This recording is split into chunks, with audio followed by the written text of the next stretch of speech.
Pemirsa, pembangunan lift kaca di kawasan wisata Pantai Klingking, Nusa Penida, Klungkung saat ini sedang dihentikan sementara pembangunannya. Penghentian ini dilakukan karena proyek tersebut diduga melanggar ketentuan rencana tata ruang wilayah RT RW Bali berdasarkan temuan Pansus Tata Ruang, Aset dan Perizinan TRAP DPRD Bali. Akademi Hukum Universitas Mahasaraswati, Unmas dan Pasar, Profesor Iketut Sukawati Lanang Putra Perbawa melihat proses penegakan hukum terkait proyek ini harus dilakukan dengan dua pendekatan, yakni preventif dan represif.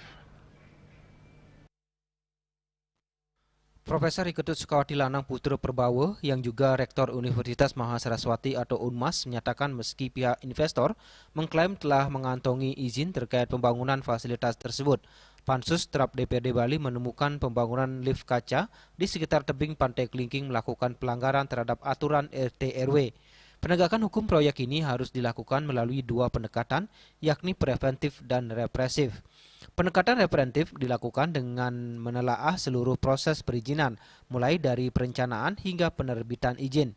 Apakah telah sesuai regulasi atau justru mengandung potensi pelanggaran tata ruang. Sementara pendekatan represif dilakukan apabila ditemukan ketidaksesuaian atau pelanggaran. Langkah represif ini mencakup proses administratif hingga kemungkinan penerapan sanksi pidana jika pelanggaran yang terjadi masuk kategori tindak pidana tata ruang atau lingkungan. Dalam penegakan hukum ada teori preventif dan represif. Represif dalam hal pidana dan sebagainya itu adalah kita sebut dengan ultimum remedium atau the last resort, jalan terakhir. Maka langkah-langkah preventif harus dilakukan lebih dulu tentang persuasif, mediasi terhadap kasus itu. Artinya harus diberikan informasi, harus dijajagi, mungkin diberikan semacam warning, termasuk diskusi-diskusi. Nah, bila jalan preventif sudah tidak bisa lagi, karena sudah misalnya diberikan warning tidak bisa mungkin dilakukan dan misalnya langsung tetap melawan, maka langkah-langkah represif bisa dilakukan. Represif juga ada beberapa hal, ada proses administrasi, ada proses perdata, ada proses tun, ada juga proses pidana. Maka dalam represif itu penting untuk diketahui posisi kasusnya. Sejauh mana tadi misalnya melanggar, apanya yang melanggar, secara administrasi bisa misalnya dicabut izinnya. Pansus TRAP DPRD Provinsi Bali sudah menyerahkan rekomendasi kepada Gubernur Bali terkait proyek itu tetap hanya akan ditutup sementara saja atau bakal dibongkar total. Winata, Bali TV. Setelah direvitalisasi, Monumen Perjuangan Puputan Badung diresmikan dan dipelaspas bertepatan dengan Rahina Sugihan Bali yang dihadiri oleh Wali Kota Denpasar, Wakil Wali Kota, Penglingsir Puri Agung Denpasar, Puri Kesiman, dan Puri Pemecutan, serta OPD terkait. Kini monumen bersejarah milik rakyat Bali tersebut dilengkapi dengan diorama Puputan Badung dengan 8 panel yang bertujuan mengajak masyarakat merasakan kembali semangat heroik peristiwa Puputan Badung tahun 1906.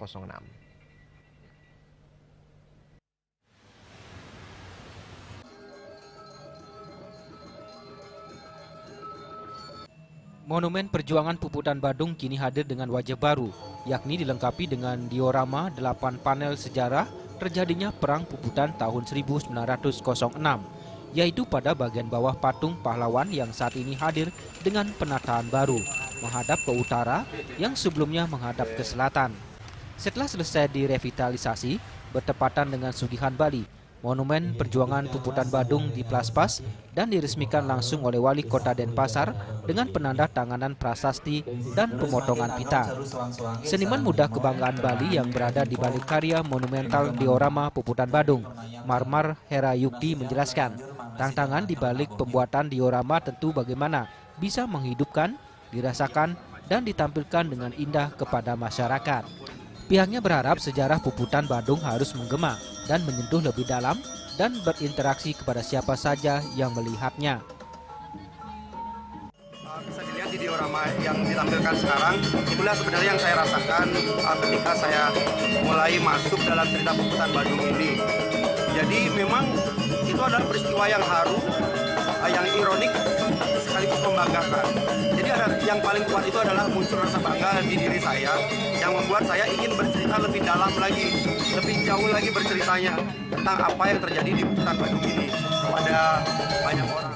Selanjutnya, Penglingsir Puri Pemecutan Denpasar juga mengucapkan terima kasih atas penataan baru Monumen Perjuangan Puputan Badung tersebut yang dilengkapi dengan diorama sejarah kepada seluruh masyarakat semangat perjuangan Nindihin Gumi Bali oleh para pahlawan yang mati tan tumut pejah. Terima kasih sebelumnya kepada pemerintah Kota Denpasar yang sudah merevitalisasi patung Puputan Badung. Kita harapkan kepada masyarakat bisa mengetahui sejarah Puputan Badung lebih detail, sehingga rasa nasionalisme untuk menjaga persatuan dan kesatuan bangsa bisa lebih kita tingkatkan ya, untuk menuju kemajuan kita bersama, kemajuan daerah dan kemajuan nasional. Adanya peningkatan kesadaran dari masyarakat untuk tetap menjaga apa yang dilakukan oleh pemerintah. Yang terpenting sekali kesadaran masyarakat untuk bersama-sama menjaga kelestarian lingkungan yang telah ada, sama halnya dengan perjuangan yang dulu. Perjuangan yang dulu berbeda dengan perjuangan sekarang. Pada momen ini, Monumen Perjuangan Puputan Badung juga menjadi monumen sejarah satu-satunya di Bali yang inklusif dan ramah disabilitas. Dengan dilengkapi fasilitas RAM dan breathing block bagi penyandang tunanetra dan tunadaksa, yang juga hasil rancangan konseptual Marmar Herayuki. Saya sangat apresiasi banget, terutama kepada pemerintah Kota Denpasar, di mana juga Bapak Wali Kota Denpasar kita, Bapak Ibu Sri Mulyani, sangat mensupport dan juga merangkul sahabat disabilitas kami di Kota Denpasar. Dan juga Dinas Sosial juga memberikan support juga kepada kami, di mana sahabat disabilitas disinilah sekarang kami bisa berdaya atau dirangkul sama Kota Denpasar, dan nanti ke depan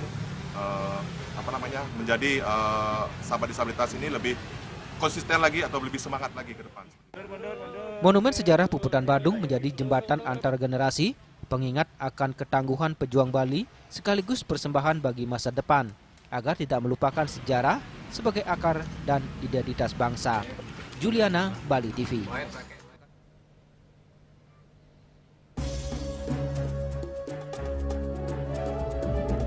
Makna dan rentetan hari suci Galungan dimulai dari sugihan sebagai proses pembersihan lahir batin. Kami segera kembali dengan laporannya.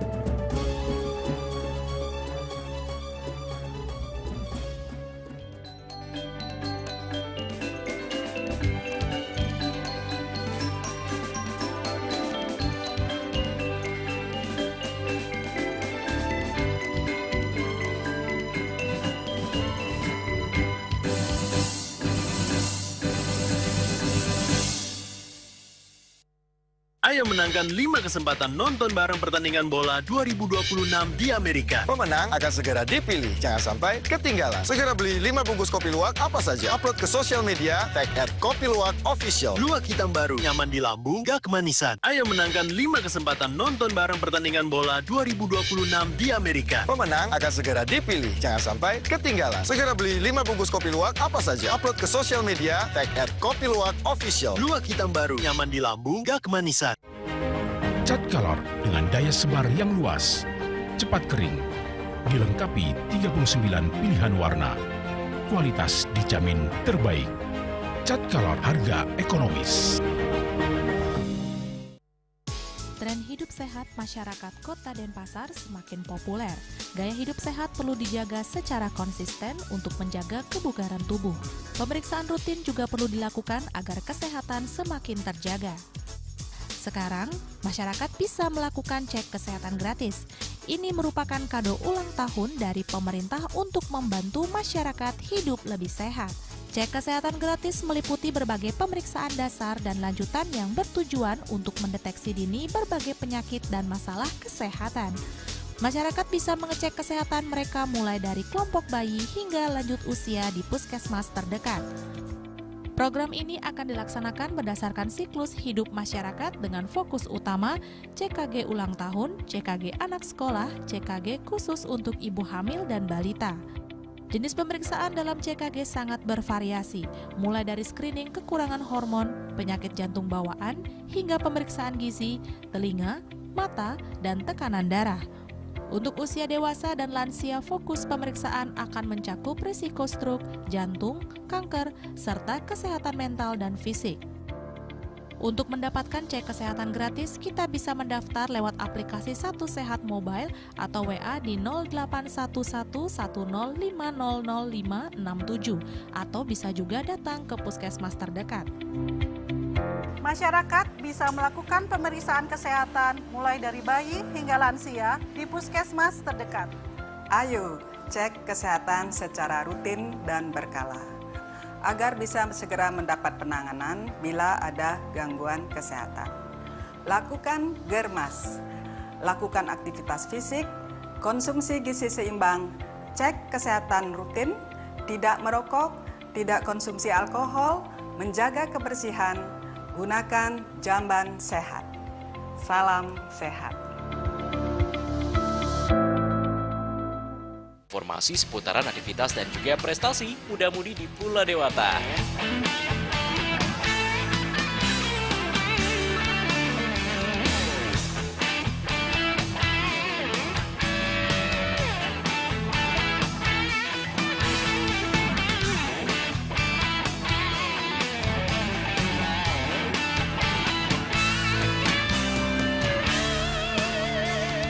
Terus kembangkan kreativitas, YWE dan juga narkoba.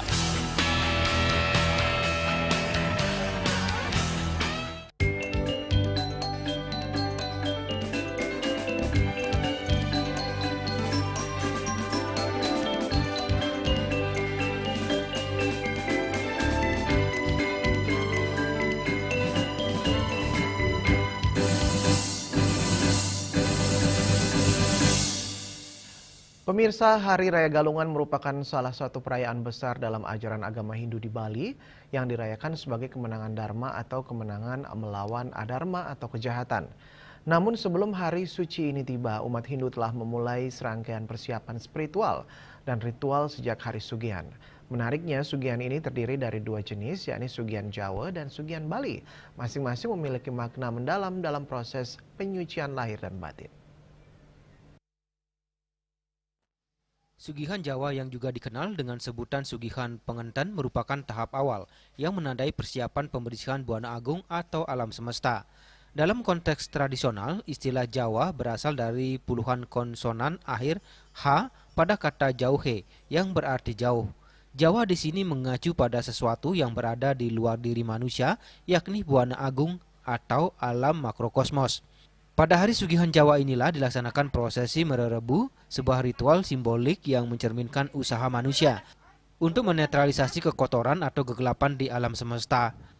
Tindakan ini disebut pula sebagai Sude Bumi, yakni proses pembersihan atau penyucian alam.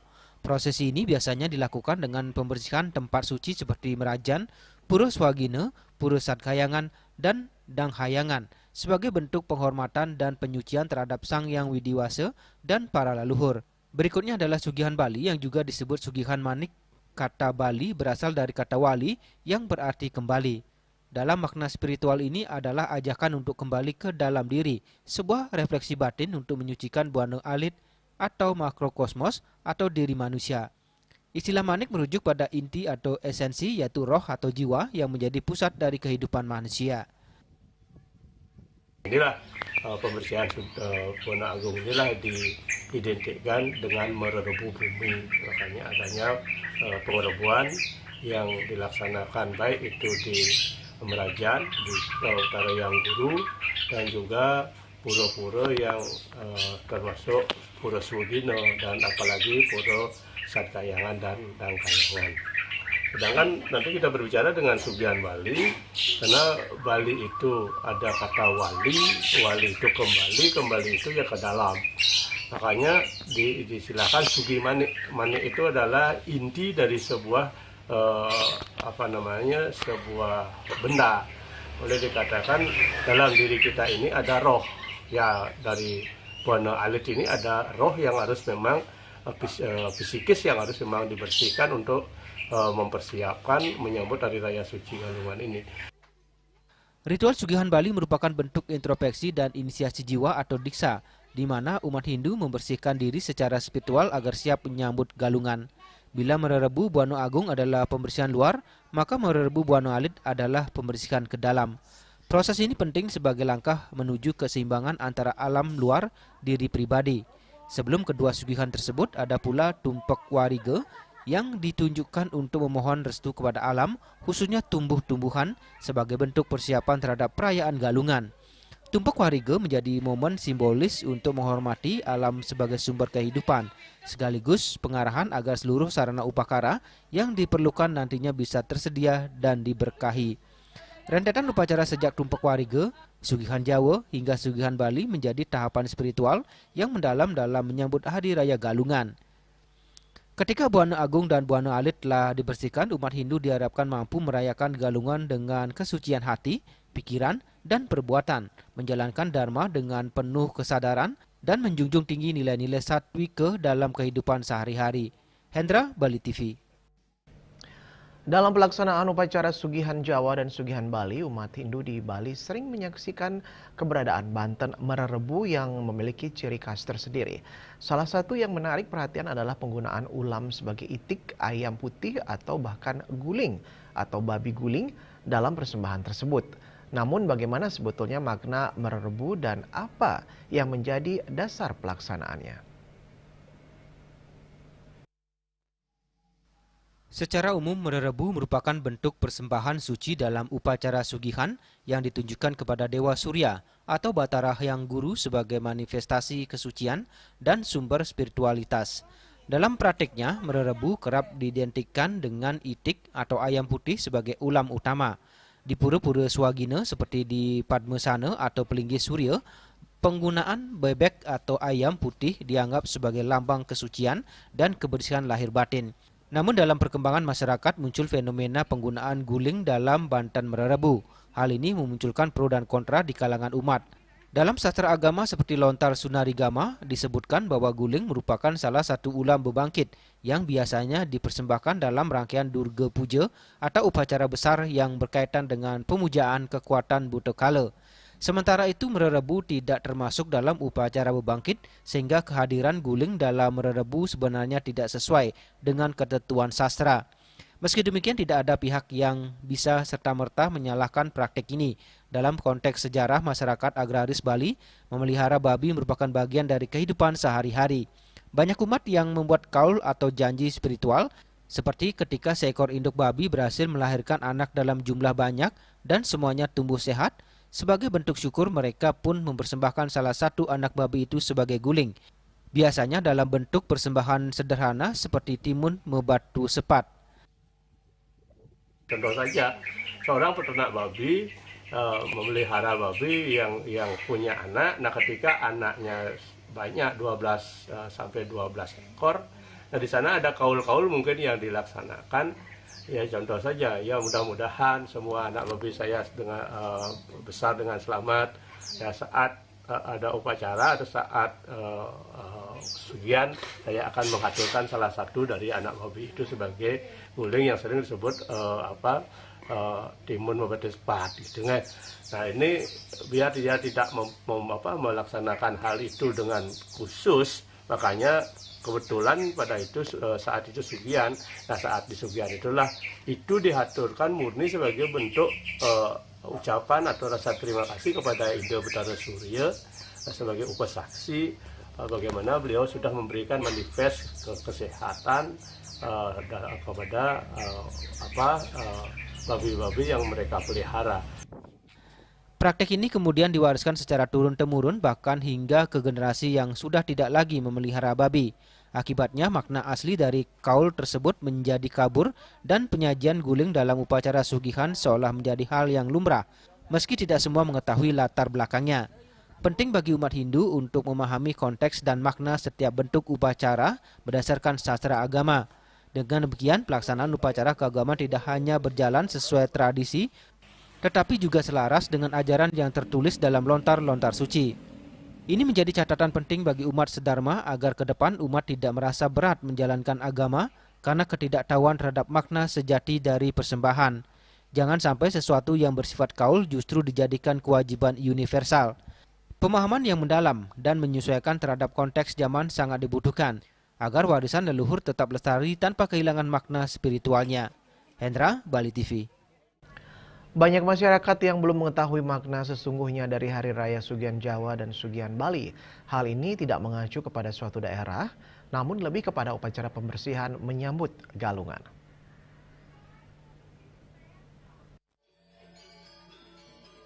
Sebagai salah satu rangkaian dari Hari Raya Galungan, Hari Raya Sugihan Jawa maupun Hari Raya Sugihan Bali, masih banyak yang belum memahami. Bahkan masih banyak masyarakat Bali yang mempercayai Sugihan Jawa maupun Sugihan Bali, merujuk pada tempat, asal-usul atau daerah dari masyarakat Bali. Menurut Ketua PHDI Kota Denpasar Imade Arka, Sugihan Jawa dan Sugihan Bali memiliki makna umum sebagai upaya pembersihan, menyambut Hari Raya Galungan. Sugihan Jawa, berarti Jawa atau Jaba, yang berarti di luar atau upaya pembersihan dunia luar, atau Buana Agung. Sementara Sugihan Bali, bermakna pembersihan ke dalam diri atau pembersihan Buana Alit. Pembersihan bisa dilakukan melalui berbagai kegiatan, seperti membersihkan kawasan rumah, terutama parahyangan untuk upacara Sugihan Jawa, dan pembersihan diri berupa melukat, membersihkan diri baik badan fisik maupun non-fisik, melalui ritual melukat. Kemudian menjaga ucapan, perilaku, dan menjaga pikiran agar tetap bersih, karena akan menyambut turunnya para dewa dan leluhur ke bumi pada Hari Raya Galungan. Selanjutnya ada rentetan yang disebut dengan sugihan. Ada sugihan pengenten atau sugihan tenten disebutkan. Pengenten itu kita eling gitu. Ada sugihan Jawa, ada sugihan Bali. Nah ini sugihan Jawa dan sugihan Bali bukan saya orang Jawa dan saya orang Bali, tidak seperti itu. Bahwa sugihan Bali itu atau sugihan Jawa pertama kali itu namanya sugihan Jawi. Jawi itu di luar atau Jabo, Jabo itu di luar. Berarti kita membersihkan Buana Agung. Sugi itu kan artinya membersihkan. Nah, sugi dari Buana Agung Jawa ini secara keseluruhannya kita menyucikan Buana Agung dulu pertama kali.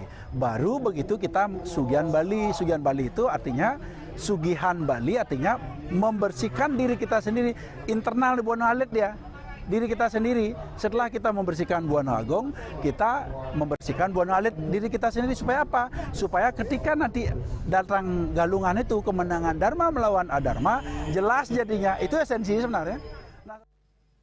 Menjaga kebersihan alam dan individu menjadi bagian penting dari rangkaian Hari Raya Galungan yang membawa pesan penting, bersihkan diri lahir batin sebelum bisa terhubung dengan para dewa dan leluhur pada Hari Raya Galungan. Riyasa, Bali TV.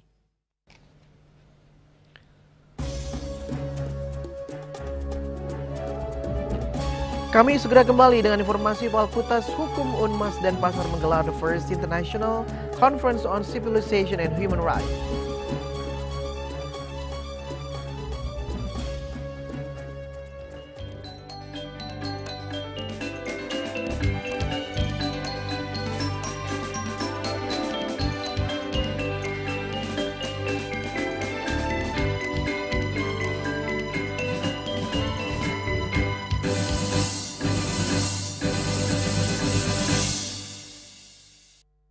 Ayo menangkan 5 kesempatan nonton bareng pertandingan bola 2026 di Amerika. Pemenang akan segera dipilih. Jangan sampai ketinggalan. Segera beli 5 bungkus kopi luwak apa saja. Upload ke sosial media, tag @kopiluwakofficial. Luwak hitam baru, nyaman di lambung, gak kemanisan. Ayo menangkan 5 kesempatan nonton bareng pertandingan bola 2026 di Amerika. Pemenang akan segera dipilih. Jangan sampai ketinggalan. Segera beli 5 bungkus kopi luwak apa saja. Upload ke sosial media, tag @kopiluwakofficial. Luwak hitam baru, nyaman di lambung, gak kemanisan. Hemco, cat kayu dan besi. Musim hujan tiba, bencana banjir bisa mengancam jika kita tidak waspada. Kebiasaan buruk seperti membuang sampah sembarangan bisa menyumbat aliran air.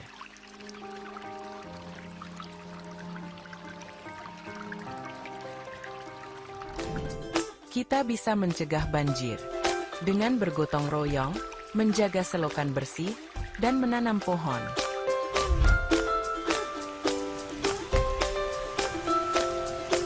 Siaga di musim hujan, jaga lingkungan kita. Bersama, kita bisa terhindar dari banjir.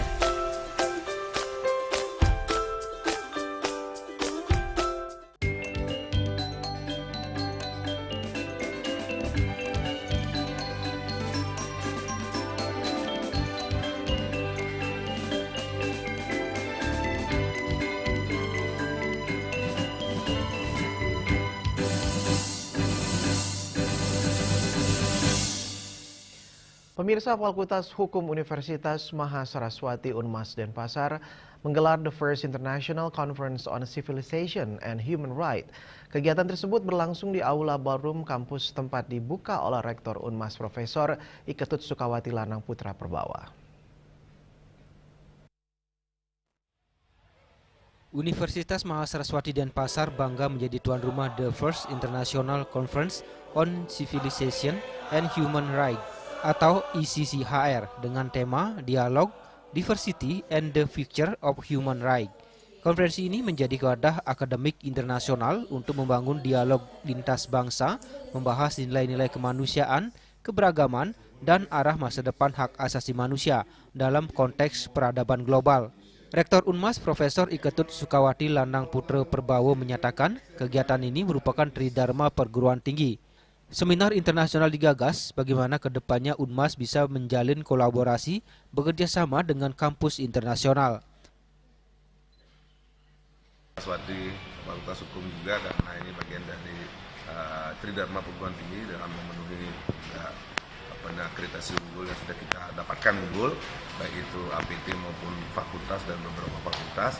Tentunya ini harus tidak lanjuti karena sesuai dengan Permendikti ketika menjadi unggul maka ke depan harus sudah mulai meningkatkan ke internasional. Nah, seminar internasional ini juga kita gagas selain tentang human right, tapi yang penting adalah bagaimana Saraswati nanti ke depan bisa berkolaborasi, bekerja sama dengan kampus nasional maupun internasional seperti Malaysia, Thailand, Uzbekistan dan termasuk Australia dan Eropa. Semoga juga ini menjadi jadi catatan kita bersama untuk mengembangkan Universitas Mahasaraswati. Kegiatan ini dihadiri oleh para akademisi dan pakar dari berbagai universitas di dalam dan luar negeri. Salah satunya pembicara utama Profesor Pujiono Suwadi, Ketua Komisi Kejaksaan Republik Indonesia, membahas restoratif justice, sebuah pendekatan dalam sistem peradilan pidana yang fokus pada pemulihan bukan hukuman semata, dengan mengedepankan dialog dan mediasi antar pelaku, korban, keluarga, dan pihak terkait lainnya. Rancangan prinsip keadilan restoratif atau restoratif justice telah menjadi salah satu poin penting dan dibahas mendalam untuk diatur dalam rancangan Kitab Undang-Undang Hukum Acara Pidana atau RKUHP yang akan segera disahkan. Nah, makanya kita berharap akhirnya sampai tahun inilah KUHP segera disahkan karena di sana mengatur tentang pendekatan mekanisme restoratif justice. Itu juga diatur. Yang kedua juga nanti aturan-aturan turunan ya kayak di undang-undang lalu lintas, undang-undang yang lain yang tentang restoratif justice harus kemudian juga membentuk dan aturan-aturan sektoral seperti tadi di kepolisian, di kejaksaan, di Mahkamah Agung harus tunduk pada aturan payung tadi. Melalui kegiatan ini berlangsung 14 dan 15 November, Universitas Mahasaraswati Denpasar berkomitmen untuk terus berkontribusi dalam pengembangan ilmu pengetahuan, memperkuat nilai-nilai kemanusiaan, dan mengedepankan dialog sebagai jalan menuju peradaban yang berkeadilan dan berkelanjutan. Winata, Bali TV.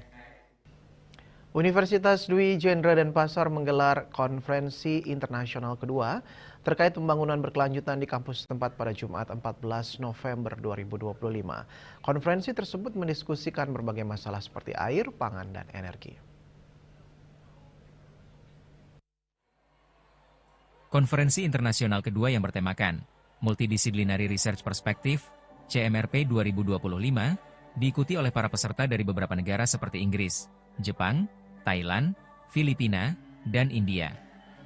Menghadirkan 7 pembicara kunci dari berbagai negara. Konferensi internasional ini dihadiri oleh Ketua Yayasan Dwi Jendra dan pengurus lainnya. Rektor Universitas Dwi Jendra beserta jajaran dosen di lingkungan Universitas Dwi Jendra Denpasar, dan perwakilan LL Dikti Wilayah 8. Rektor Universitas Dwi Jendra Profesor Gede Sedana, yang juga salah satu pembicara kunci dalam seminar ini mengatakan, seminar internasional ini merupakan wujud implementasi tridharma perguruan tinggi di bidang pengajaran dan penelitian, mengangkat isu global terkait air, pangan dan energi dan lainnya. Isu ini diangkat dari masalah di tingkat lokal Bali, nasional, maupun internasional. Hasil pemikiran para peneliti ini selanjutnya akan dibukukan dalam sebuah rekomendasi, yang juga akan diserahkan kepada pemerintah. Bahwa krisis global ini akan bisa diselesaikan secara bersama-sama antar negara, terutama untuk menghasilkan satu pemikiran-pemikiran, rekomendasi teknis sehingga Sustainable Development Goals itu bisa terwujud. Paling tidak istilahnya no poverty, tidak ada lagi kemiskinan, tidak ada lagi kelaparan, sanitasi air bersih, pendidikan, gender. Nah ini bisa terwujud di tahun 2030. Inilah bagi kami Rujendra University yang berada di bawah naungan dari Yayasan Rujendra ikut merespon isu global yang terjadi saat ini.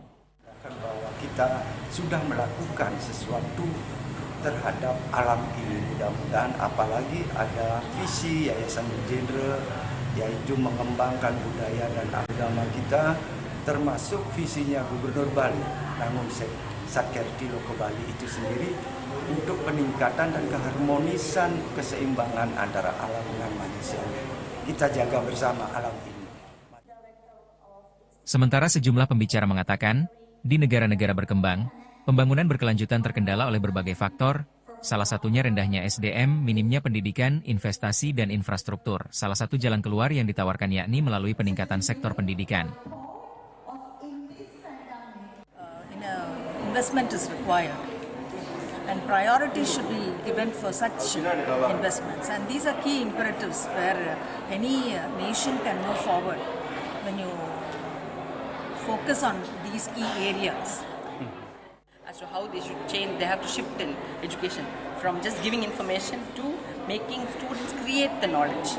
So empower them to create knowledge so that they will be better in the field, the literacy level will be better, there will be high quality students we will produce. And teachers. So if we have to have high quality students, we need to have high quality teachers first.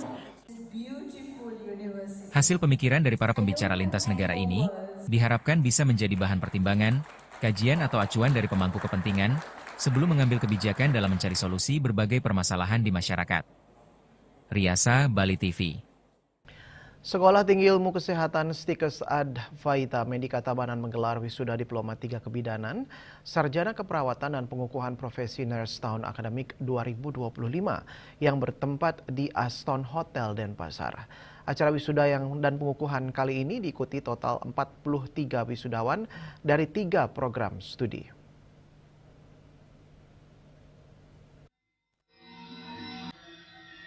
Sidang Senat terbuka wisuda dan pengukuhan program studi S1 Keperawatan, D3 Kebidanan, dan Profesi Nurse Stikes Advaita Medika Tabanan ini digelar di Hotel Aston Denpasar, Jumat 14 November 2025. Acara diawali dengan pementasan tari kebesaran Advaita Amusti Aksara Sakti yang dilanjutkan dengan menyanyikan lagu Indonesia Raya, himne dan Mars Stikes Advaita Medika. Ketua Stikes Advaita Medika Tabanan, Nurse Desak Gede Yeni Apriani, dalam sambutannya mengatakan, Stikes Advaita Medika Tabanan mewisuda sebanyak 16 sarjana S1 Keperawatan, 11 sarjana Diploma 3 Kebidanan, dan 16 peserta pengukuhan profesi nurse. Pihaknya mengatakan tahun ini Stikes Advaita Tabanan memperoleh capaian yang mengembirakan, di mana program studi D3 Kebidanan meraih 90% uji kompetensi nasional, sementara untuk S1 Keperawatan mencapai 82%. Di samping itu, 99% lulusan juga sudah bekerja sesuai dengan bidang keilmuannya, baik di klinik maupun rumah sakit. Untuk meningkatkan kualitas lulusannya, Stikes Advaita Medika Tabanan tahun depan juga mengagendakan melaksanakan reakreditasi program studi baik untuk D3 Kebidanan maupun S1 Keperawatan.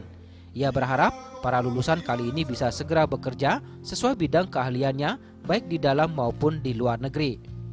Kabar baik bagi kami Stikes Advaita Medika Tabanan, lulusan IKOM kali ini mengalami peningkatan di mana D3 Kebidanan berhasil meraih persentase 90%. Kemudian di perawat sendiri ada peningkatan juga yaitu berhasil meraih 82% untuk uji kompetensi nasional.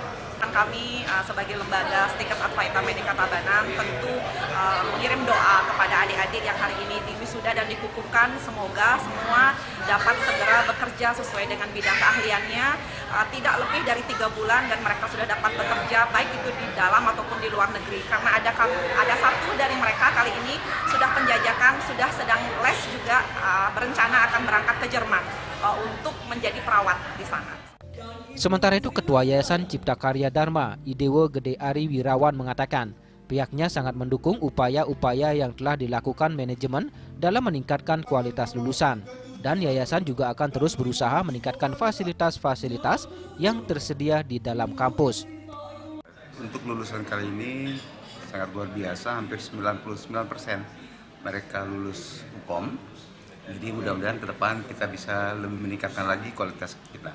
Tentu saja kami dari yayasan sangat mendukung apa yang dilakukan oleh manajemen Stikes Advaita Medica, dan kami dari yayasan akan terus meningkatkan fasilitas yang kami miliki di kampus juga. Kemudian ke depan kita akan bekerja sama juga dengan LPK untuk menyalurkan mereka ke dunia kerja. Dalam kesempatan tersebut juga diumumkan para wisudawan yang meraih predikat terbaik untuk masing-masing program studi. Lulusan terbaik program studi Strata 1 Keperawatan diraih Nikade Juni Antari dengan IPK 3,88 dengan predikat sangat memuaskan. Lulusan terbaik dari program profesi nurse diraih Nurse Nimade Indah Dwi Cahyani dengan IPK 4,00 predikat dengan pujian. Sementara untuk program studi Diploma 3 Kebidanan, lulusan terbaik diraih Nikade Dwi Rahayu dengan IPK 3,85 menyandang predikat dengan pujian. Eka Yana, Bali TV.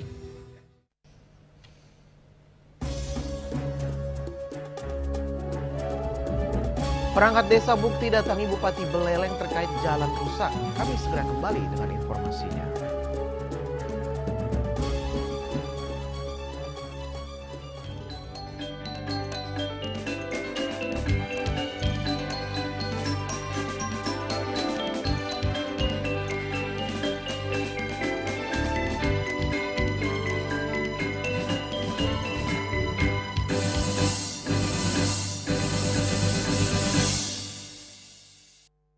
Ayo menangkan 5 kesempatan nonton bareng pertandingan bola 2026 di Amerika. Pemenang akan segera dipilih. Jangan sampai ketinggalan. Segera beli 5 bungkus kopi luwak apa saja. Upload ke sosial media, tag @kopiluwakofficial. Luwak hitam baru, nyaman di lambung, gak kemanisan. Ayo menangkan 5 kesempatan nonton bareng pertandingan bola 2026 di Amerika. Pemenang akan segera dipilih. Jangan sampai ketinggalan. Segera beli 5 bungkus kopi luwak apa saja. Upload ke sosial media, tag @kopiluwakofficial. Luwak hitam baru, nyaman di lambung, gak kemanisan.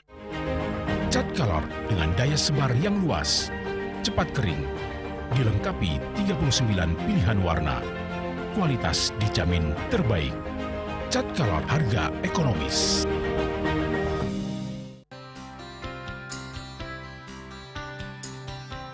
Puniki kematian disampun anak alit nek kulit. Betapa kalau bos mau pandes utawi misangi masih drama antar ketua Banjar Jakarta Selatan hari di Jakarta Selatan para pinangita miwah tokoh-tokoh umat Hindu. Emansipasi miwah penyarengan kerama istri saha anggen cangin purikau wenten taler 6 TPS tani kaayahin oleh kerama istri inggian ring TPS 6.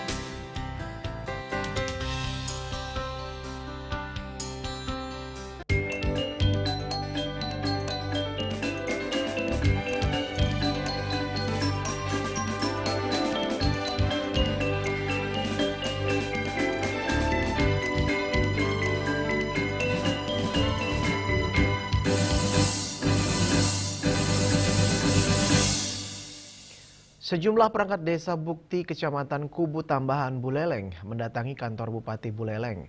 Mereka menuntut kepastian kelanjutan proyek perbaikan jalan penghubung Desa Bukti, Desa Tunjung, terutama di ruas Jalan Merak yang kondisinya rusak parah.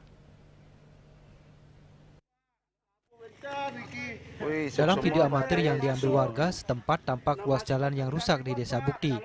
Perbekal Desa Bukti Gede Wardana mengatakan kedatangan mereka untuk menanyakan langsung kepada Bupati Nyoman Sujidre terkait realisasi perbaikan. Menurutnya jalan mereka merupakan satu-satunya akses warga di Dusun Mekarsari dan Dusun Tonggak menuju Desa Tunjung. Salam toleransi dari masyarakat. Di media itu dari kabupaten posting masyarakat geram lagi di sanalah kelihatan jalan Tonggak Tunjung sudah bebas 20 tahun katanya. Masyarakat saya itu dalam meraba buktinya sekarang boleh dicek lah, ibu-ibu dan bapak wartawan cek sana. Bawa motor mungkin nggak bisa jalan. Ya begitu keadaan ini. Wardana menyebut Bupati sempat meninjau proyek Jalan Bukti Tunjung dengan nilai anggaran 4,2 miliar rupiah saat kunjungan kerja ke Kubu Tambahan. Namun ruas jalan Merak belum tersentuh sama sekali.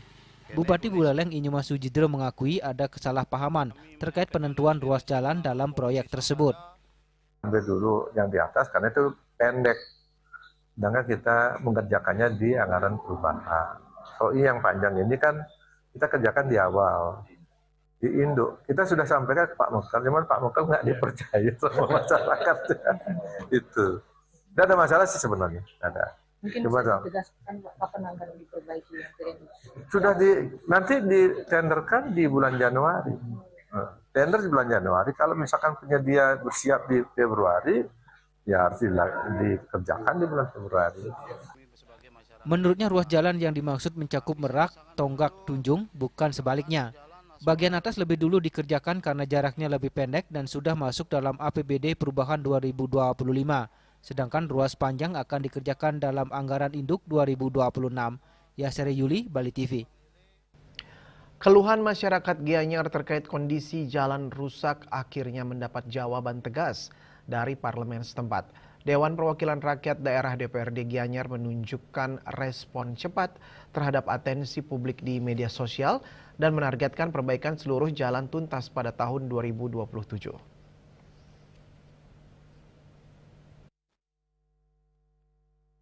Ketua DPRD Kabupaten Gianyar di Gedung Dewan menyampaikan apresiasi sekaligus ucapan terima kasih atas masukan yang disampaikan masyarakat, khususnya melalui media sosial. Respons ini menegaskan komitmen Dewan untuk segera mengatasi masalah infrastruktur yang menjadi keluhan utama. Dewan mengakui banyak ruas jalan di Gianyar berada dalam kondisi rusak. Oleh karena itu, pembangunan di tahun 2026 yang anggarannya sudah diketok palu dalam pembahasan APBD akan fokus total pada infrastruktur, terutama jalan kabupaten dan jalan desa kelurahan. Tak tanggung-tanggung, alokasi anggaran fantastis sudah disiapkan untuk 2 tahun ke depan. Pada tahun 2025 ini, anggaran induk dan perubahan khusus untuk infrastruktur dianggarkan di atas 200 miliar rupiah. Fokus perbaikan pada tahun ini menyasar ruas-ruas jalan di wilayah Gianyar, utamanya mencakup Kecamatan Ubud, Tegallalang, dan Payangan. Kemudian untuk tahun 2026, DPRD kembali menganggarkan lebih dari 200 miliar rupiah untuk perbaikan, rehabilitasi, dan peningkatan fungsi jalan. Total alokasi anggaran ini menjadi sinyal kuat keseriusan pemerintah Kabupaten Gianyar untuk memberikan fasilitas jalan yang layak bagi warganya. Kita akui memang jalan-jalan di Gianyar masih banyak yang rusak, tapi di tahun 2025, induk dan perubahan kita anggarkan di atas 200 miliar, terutama di ruas-ruas jalan yang ada di daerah utara, Bud, Tegallalang, Payangan, yaitu daerah pariwisata, dan ke depan di 2026 kita anggarkan 200 miliar lebih untuk perbaikan rehab atau konstruksi jalan. Itu artinya bahwa apa yang menjadi aspirasi selama ini, baik di dunia medsos, kita sangat tanggap dan terima kasih atas masukan masyarakat, penggiat sosial, bahwa kita sudah mendengar dan kita kerjakan, dan anggaran kita memang prioritas ke urusan jalan. Ketua DPRD Gianyar juga memastikan jika target tuntas 2026 belum tercapai, Dewan telah menyiapkan dana cadangan sebesar 3 miliar rupiah lebih per kecamatan. Dana ini dialokasikan untuk penanganan cepat berupa penambalan jalan yang rusak dan belum tersentuh perbaikan total, melalui belanja rutin pemeliharaan jalan. Ini adalah langkah antisipatif agar kerusakan jalan tidak berlarut-larut. Targetnya dengan alokasi anggaran sebesar ini dan perhatian khusus pada perbaikan, kondisi jalan di Gianyar akan tuntas dan mulus pada tahun 2027. Indrawan, Bali TV. Pemirsa, perekonomian Provinsi Bali pada triwulan ketiga tahun 2025 mencatatkan pertumbuhan signifikan, yakni 5,88% year on year. Capaian ini menempatkan Bali menduduki posisi 4 besar provinsi dengan pertumbuhan tertinggi di tingkat nasional.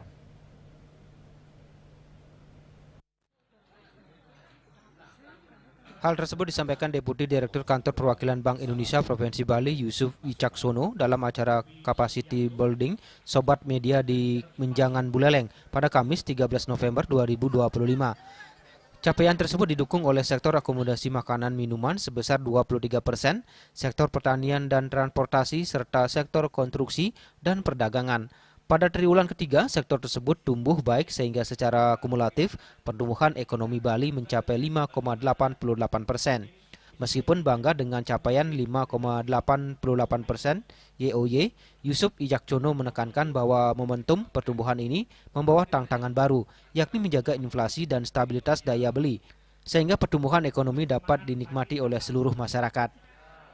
Dan kalau dilihat dari stabilitas harga, sisi inflasi di bulan Oktober kemarin, Provinsi Bali yang dihitung dari 4 kabupaten kota, hitung inflasinya, itu di Provinsi Bali tingkat inflasinya cukup stabil di angka 2,61% year on year, atau masih di dalam kisaran target nasional 2,5 plus minus 1.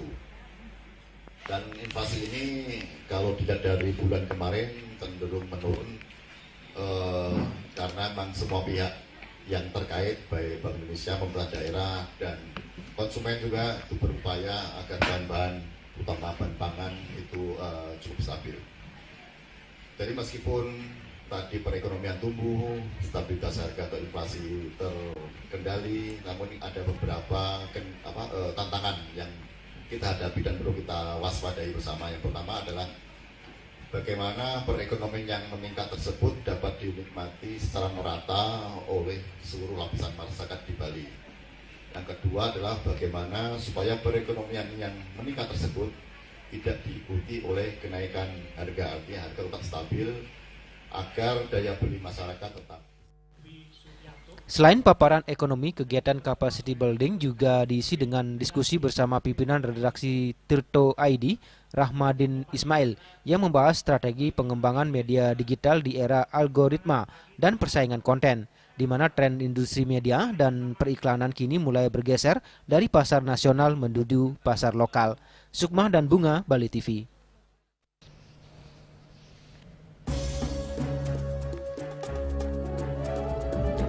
Pemirsa, jangan beranjak dulu, kami segera kembali dengan informasi dari mancanegara. COP30 Indonesia jalin kesepakatan dengan Norwegia dan Republik Kongo.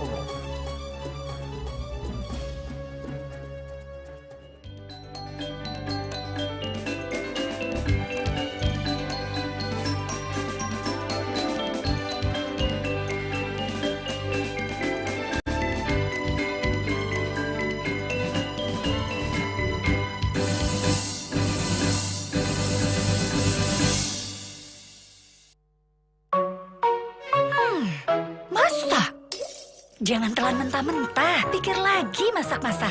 Amidis, satu-satunya air minum kemasan yang sudah dimasak 110 derajat. Murni dan sudah dimasak. Amidis.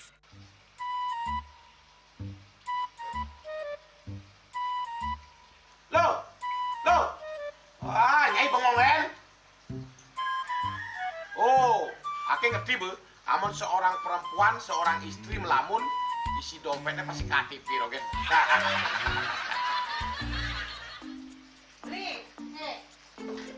Awake hanya belajar lebih tenang menikmati hidup dengan proses tanpa harus protes. Loh, hidup itu adalah sebuah perjalanan, bukan perbandingan. Maka jangan pernah kamu bandingkan prosesmu dengan orang lain, karena kita berdiri di bumi yang sama dengan takdir yang berbeda. Oh, ini bertakdir awake nganten nggak beli, saya proses tapi stres. Wah, mula aku udah Nyai. Pede ya Nyai. Ini pijit tangan lu. Sakit lagi awak-awake. Apa? Mau pijat kata? Oh, mau pijat. Bawayan kayak di rumah matajan matuakan. Jadi subane gelam kokene awake nih makata lo. Awake nih makata. Awake sing kodak, awake sing idang wak kenjang, sing idang mijat.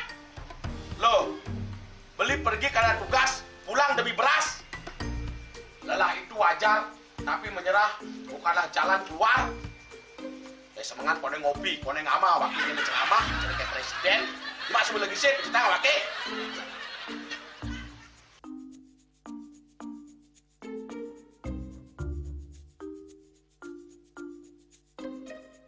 Kene be, kene ini awaknya makatang, awaknya bemerjati ngencadang dongkang ini.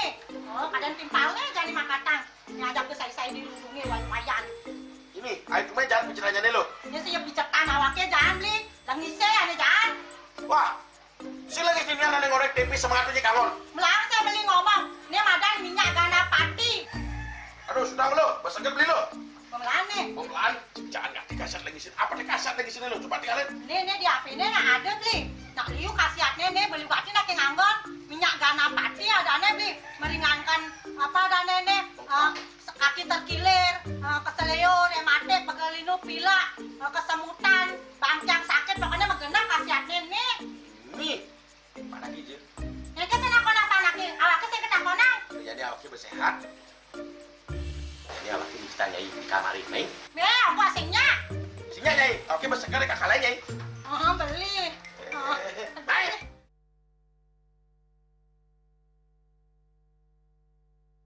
Dia percaya diri kalau senyumnya ya ada yang kuning-kuning, ada segala macam. Sekali lagi saya bilang pencabutan bukan adalah solusi.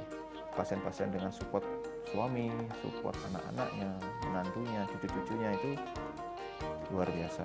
Sakit yang terkontrol kita tidak sebut sebagai sakit. Sehat pada usia lanjut dilihat dari... Saksikan Harmoni Bali setiap minggu pukul 16 WITA hanya di Bali TV.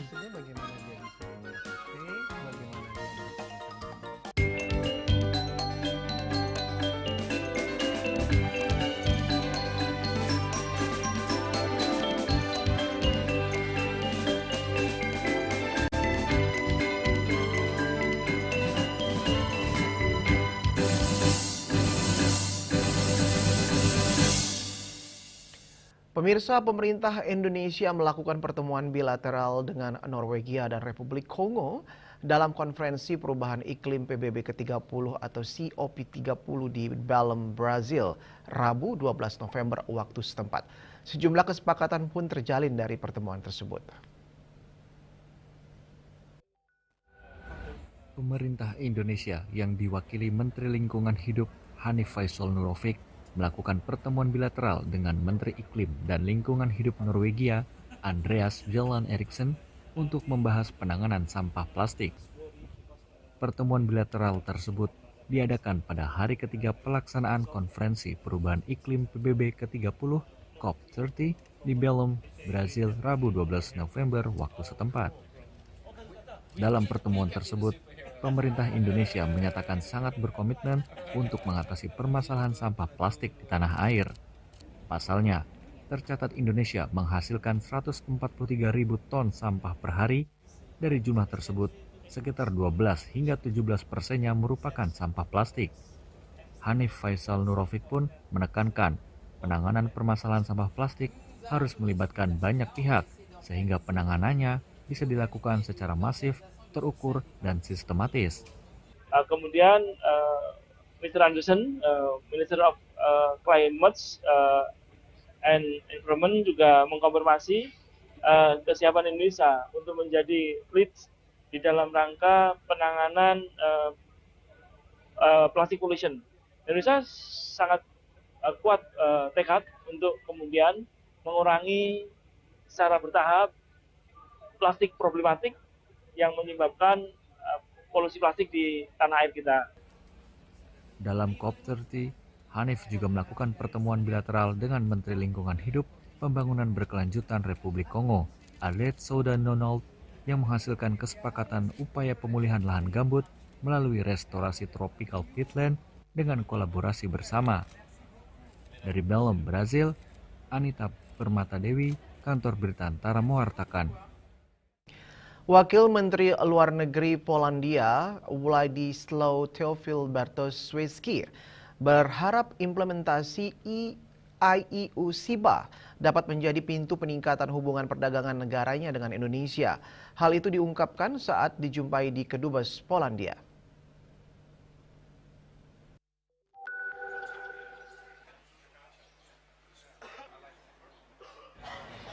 Wakil Menteri Luar Negeri Polandia, Władysław Teofil Bartoszewski, menyebut hubungan dengan Indonesia yang telah berjalan selama 70 tahun dapat diperkuat lebih lanjut, terutama dengan kehadiran kesepakatan Kemitraan Ekonomi Komprehensif SEPA antara Indonesia dan Uni Eropa.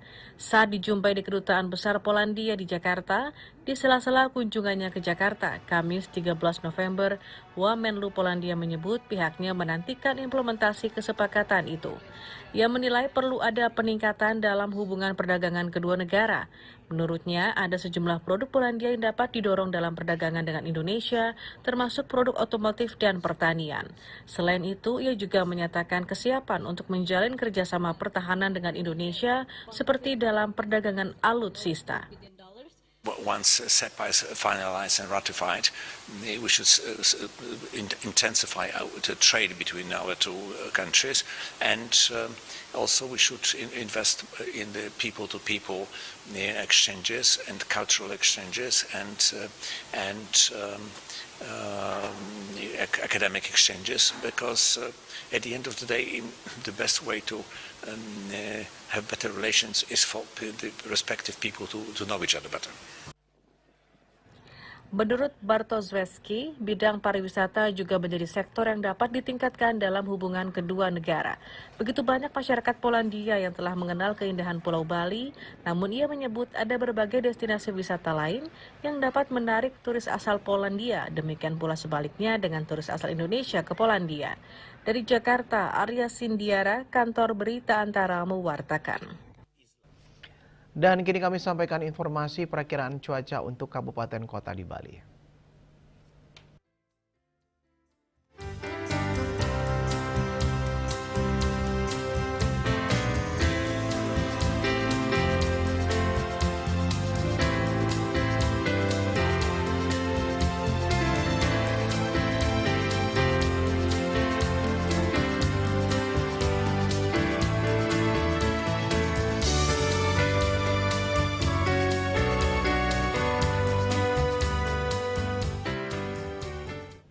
Seputar Bali bersama Minyak Apun Ganapati Husada Bali, keluarga sehat. Update terus informasi Anda dengan subscribe dan like YouTube channel Bali TV @News Bali TV.